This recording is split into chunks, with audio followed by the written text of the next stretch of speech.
When I first was awake, way back when, I remember hearing about how these soldiers were blowing the trumpet, blowing the whistle, saying we were asked to survey if we would shoot American citizens to take their guns. This is going back to Bill Clinton and his administration. Let's read.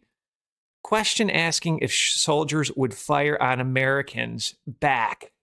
November 4th, 2013. Make no mistake about it. One of the most shocking revelations in recent decades was when it was discovered in 1994 that the U.S. military was surveying U.S. soldiers to see if they would be willing to fire on unarmed American citizens while confiscating their guns. Now, whistleblowers say the Obama administration is quietly asking the military that same question again. This is from White House Press. And I remember vividly when this news was coming out. So they need this military force to destroy the Constitution, take your guns, enforce the mark of the beast, put you in a FEMA camp, right? Probably enforce this whole climate carbon dioxide scam. And they're herding us, as we've always said in this ministry, into this right-left paradigm, into states that will probably secede, which, you know, might be a good thing, but then it'll be a civil war, destroy it all, burn it all down. They need order out of chaos, and they're going to give you a choice, and then they're going to ignite the flame, my friends. Now, here's where it gets interesting. I live in the state of Illinois, and this is unbelievably alarming. So they're allowing all these illegals in, and what they're going to do is they're going to allow them to be part of the police, local police, and or federalized police, and the U.S. military. We'll prove it out, my friends. They're allowing all these military-age men to come in, and they're paving the way that they can become police officers. Non-USA citizens, illegal aliens, are going to be allowed to be local and state police. This is beyond evil. Let's read. In the state of Illinois, Governor J.B. Pritzker signed a bill that will allow non-U.S. citizens who are legally authorized to work in the U.S. to become police officers in the state. The bill, which will go in effect on January 1st, 2024, will open up law enforcement jobs to immigrants, including DACA recipients who meet specific criteria and can possess firearms.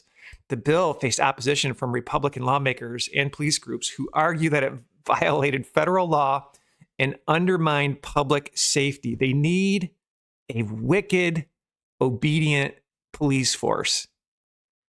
Pray these invaders come to Christ, my friends. It's not just about them destroying everything, although that could happen. It's about them putting you in a FEMA camp, about bringing you up to have your head taken off if you don't take the mark of the beast, my friends. And there were a bunch of articles under Obama on he was talking about on how to federalize the police. Centralization is evil. Decentralization is good. It's key. It's hard to control decentralization, my friends.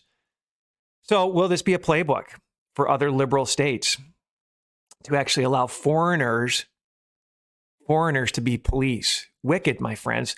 You've got your Freemason police officers that if they get to the top realize that they worship Lucifer.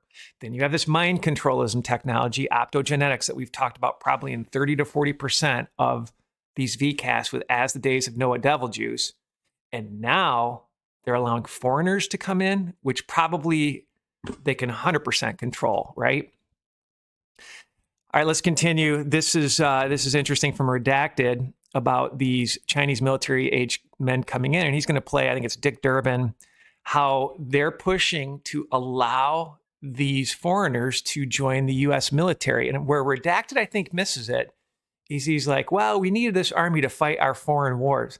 The foreign war is going to be here on U.S. soil. The United States has to be taken out in order to form this new world order. The Constitution and any Western nation freedoms have to be destroyed. It goes back to the Deagle report that we've always covered. Western nations up to 75, 81% death toll by 2025. Are they on their timeline? I'm not sure. But freedom has to be destroyed for this Luciferian worship. Let's play it. Why are military-age men pouring across the United States border being given refuge, given cell phones, given ID cards, given money, being taken care of? Why is this happening in the United States? And the Biden administration pretends that it's not happening, but we have the footage. Take a look at your screen Of course, these are multiple reports now of military-aged men pouring across the United States border, and it seems like mostly from China. So it's been a great mystery over the past year. Why are they doing this? Why are they arriving? If you're fleeing a war zone, you of course show up with your children, your women, your wives, right? These are people that you are saving, the families that you are bringing and trying to find a better life for. But no, there's no children, there's no wives, there's no women, it's just men. Well, at least until yesterday, we could speculate. We had some idea why this was happening, but on the floor of the United States Senate, Senator Dick Durbin has now let the cat out of the bag and explains exactly why this is happening. What troubles me about the debate now about the southern border is it is one half of the immigration equation. Yes, we need order at the border. Yes, we need to have changes in the laws that reflect the reality of the overwhelming numbers from all over the world who are coming to our shores and our border. But there is also an incredible demand for legal immigration into this country even now. The presiding officer, my colleague from the state of Illinois, has legislation which addresses one aspect of that. Her bill, and I hope I describe it accurately, says that if you're an undocumented person in this country and you can pass the physical and the required test, background test, the like, you can serve in our military, and if you do it honorably, we will make you citizens of the United States. Do we need that? Do you know what the recruiting numbers are at the Army and the Navy and the Air Force? They can't reach their quotas each month. They can't find enough people to join our military forces. And there are those who are undocumented who want the chance to serve and risk their lives for this country. Should we give them the chance? I think we should. And let me tell you about foreigners, illegals as police, potentially joining the military. And the third option, besides just creating havoc and waking up one day and killing us all, is they are being pre-staged to be the UN peacekeepers. This goes back under Obama, this article. UN vehicles, mysterious troop movements spotted in Virginia, North Carolina, West Virginia, and Ohio. I remember this went viral. It's from the Global Research. Pre-staging of UN troops. And I remember this quote living in Illinois from Richard Boykin, the county commissioner of Chicago, who suggested that the UN to send peacekeepers to help fight the gun violence in Chicago. Here's what the exact quote. There's a quiet genocide taking place in too many of our communities.